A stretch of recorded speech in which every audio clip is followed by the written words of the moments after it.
स्वागत है दोस्तों आप सभी का हमारी YouTube चैनल रामा इस में। तो आज हम यहाँ पर बात करेंगे मध्य प्रदेश के गठन के बारे में। तो मध्य प्रदेश के सामान्य ज्ञान के अंतर्गत हमने मध्य प्रदेश के गठन को पढ़ा था और उसमें से हमने देखा था कल के लेक्चर में मध्य प्रदेश की स्वतंत्रता की पूर्व क्या स्थिति रही है। आज हम देखेंगे कि स्वतंत्रता के बाद की क्या स्थिति रही है मध्य प्रदेश की और कैसे विभाजित था। तो इसके बारे में हम बात करेंगे। तो चलिए स्टार्ट करते हैं। सबसे पहले हम देखते हैं स्वतंत्रता के उपरांत की स्थिति, आखिर क्या स्थिति रही है मध्य प्रदेश की स्वतंत्रता के बाद। तो यहाँ पर हमने बात किया था कल कि क्या स्थिति रही है और कितने स्टेट में बटा हुआ था। ठीक है, तो यहाँ पर 4 स्टेटों में बटा हुआ था जो कि विभाजन हुआ था।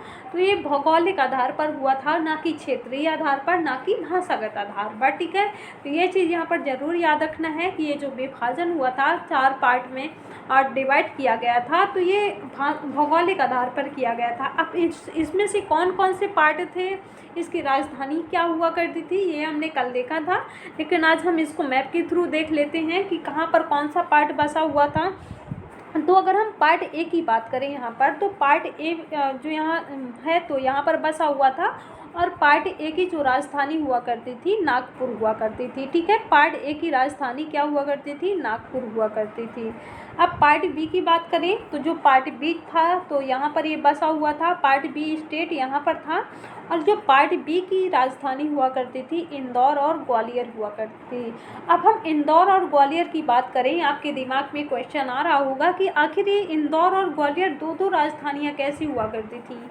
तो 6 माह के लिए ग्वालियर राजधानी हुआ करती थी पार्ट बी की, और 6 माह के लिए इंदौर राजधानी हुआ करती थी। ठीक है, और जो भोपाल था, भोपाल को एक स्वतंत्र राज्य का दर्जा प्राप्त हुआ था। ठीक है, भोपाल को स्वतंत्र राज्य के रूप में रखा गया था। लेकिन ये स्वतंत्र तो था, लेकिन इसे किसके अंतर्गत, पार्ट सी के अंतर्गत रखा गया था। पार्ट सी की राजधानी रीवा हुआ करती थी। ठीक है, कहीं कहीं पर आपको 3 भागों में भी मिलेगा, 3 भागों में डिवाइड किया गया था, और कहीं कहीं पर 4 भागों में भी मिलेगा। अगर 4 भागों की में मिले तो जो पार्ट डी था, तो पार्ट डी को पार्ट डी में दमन एवं दीव आता था। ठीक है, तो ये चीज़ भी यहाँ पर आपको याद रखना है। आगे हम यहाँ पर बात करेंगे इसकी गठन के बारे में। आखिर मध्य प्रदेश का गठन हुआ कैसे है, कब हुआ है।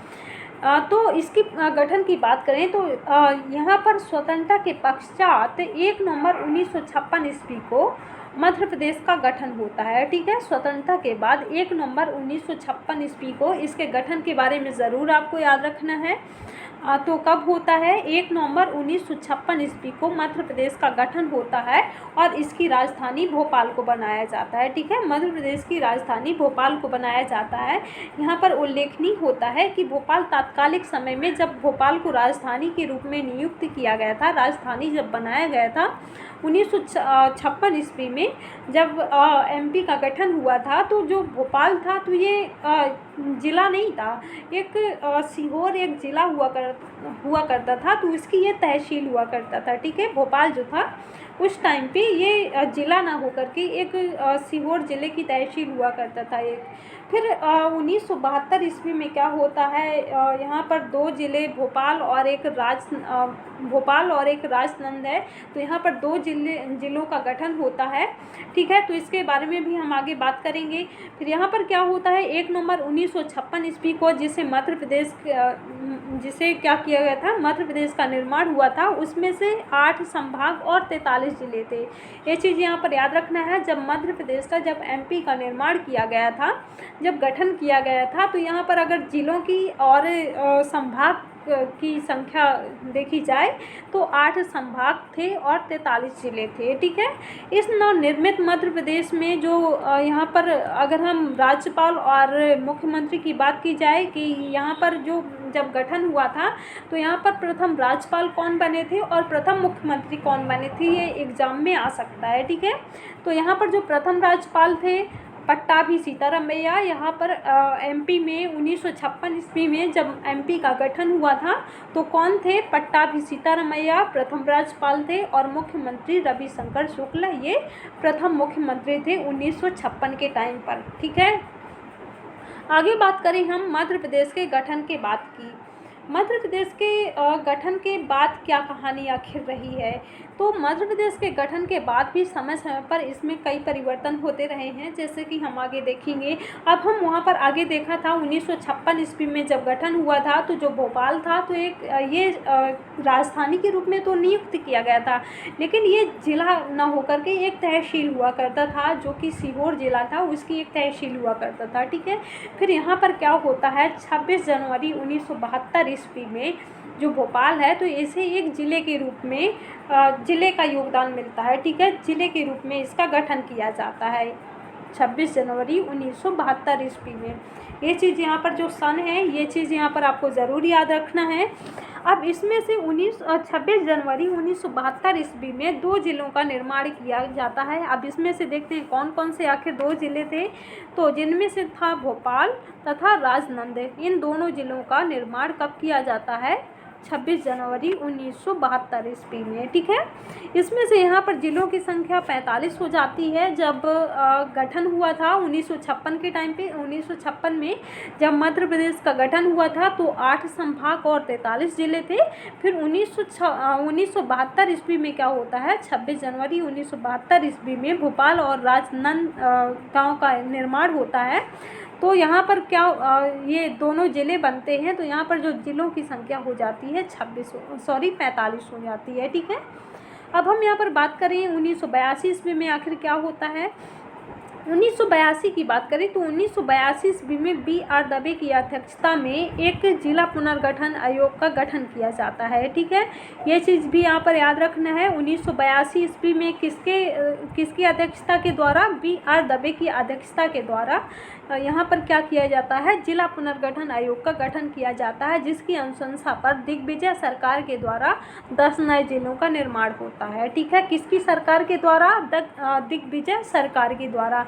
ये चीज़ यहाँ पर याद रखना है, आ सकता है एग्जाम में कि 1982 ईस्वी में B.R. दवे की अध्यक्षता के द्वारा किसकी B.R. अध्यक्षता में जिला पुनर्गठन आयोग की का गठन जब हुआ था तो किसकी अनुशंसा पर 10 नए जिलों का निर्माण किया गया था। ठीक है, तो जब क्या था, दिग्विजय की सरकार थी, तो दिग्विजय सरकार के द्वारा यहाँ पर 10 नए जिले यहाँ पर बनाए गए थे। ठीक है, 10 नए जिलों का निर्माण किया गया था। आगे बात करें हम, यहाँ पर 10 नए ज़िले तो बने थे 1982 ईस्वी में दिग्विजय की सरकार के द्वारा, 10 नए ज़िले तो यहाँ पर बने थे, लेकिन यहाँ पर कुछ क्षेत्रीय विवाद हो जाता है। तो क्षेत्रीय विवाद होने के बाद फिर पुनः 1998 ईस्वी में एक सिंहदेव कमेटी का गठन होता है। ठीक है, 1998 ईस्वी में ही एक सिंहदेव कमेटी का गठन होता है। तो यहाँ पर 1998 ईस्वी में सिंहदेव कमेटी की गठन के द्वारा 6 नए कमेटी की अनुशंसा के द्वारा यहाँ पर 6 नए जिलों का निर्माण और होता है। 1982 ईस्वी में 10 नए जिलों का निर्माण होता है और यहाँ पर फिर 1998 ईस्वी में 6 नए जिलों का निर्माण किया जाता है। फिर 1998 ईस्वी में जिलों की संख्या कुल 16 जिले हो जाते हैं। ठीक है, टोटल यहाँ पर अगर जिलों की संख्या देखी जाए मध्य प्रदेश में तो टोटल संख्या 61 हो जाती है। ठीक है, तो ये चीज़ यहाँ पर आपको समझ में आ गई होगी। अब हम आगे बात करें, आगे क्या होता है। 1 नवंबर 2000 की अगर बात की जाए तो 1 नवंबर 2000 को यहाँ पर बहुत बड़ा बदलाव होता है।